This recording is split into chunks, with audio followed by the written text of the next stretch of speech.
തൃക്കരിപ്പൂർ തങ്കയത്തെ താലൂക്ക് ആശുപത്രിയിൽ ചികിത്സ നിഷേധിച്ചെന്ന വാർത്ത വസ്തുതാവിരുദ്ധമെന്ന് ബ്ലോക്ക് പഞ്ചായത്ത് പ്രസിഡന്റ് മീനാകുമാരി. ജീവനക്കാരൻ സാഹചര്യം വ്യക്തമാക്കുക മാത്രമാണ് ചെയ്തതെന്നും പ്രസിഡന്റ് പ്രസ്താവനയിൽ അറിയിച്ചു. This news sponsored by Jyothi institute of medical technology, Nithyananda building, Kanhangad.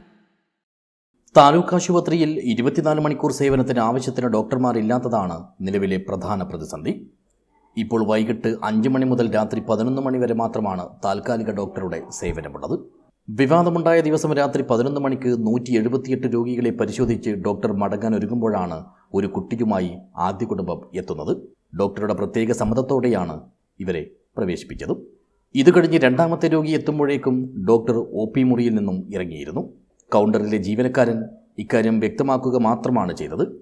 അല്ലാതെ ആദ്യം വന്നവരെ തടഞ്ഞ് മറ്റുള്ളവർക്ക് ചികിത്സ നൽകിയെന്നത് വ്യാജ പ്രചാരണമാണെന്നും വിഷയത്തിൽ അടിയന്തര ഹോസ്പിറ്റൽ മാനേജ്മെൻറ്റ് കമ്മിറ്റി യോഗം ചേരുകയും ജീവനക്കാരുടെ പ്രത്യേക യോഗം വിളിക്കാൻ മെഡിക്കൽ ഓഫീസർക്ക് നിർദ്ദേശം നൽകിയിട്ടുണ്ടെന്നും നീലേശ്വരം ബ്ലോക്ക് പഞ്ചായത്ത് പ്രസിഡന്റ് മീനാകുമാരി പ്രസ്താവനയിൽ അറിയിച്ചു.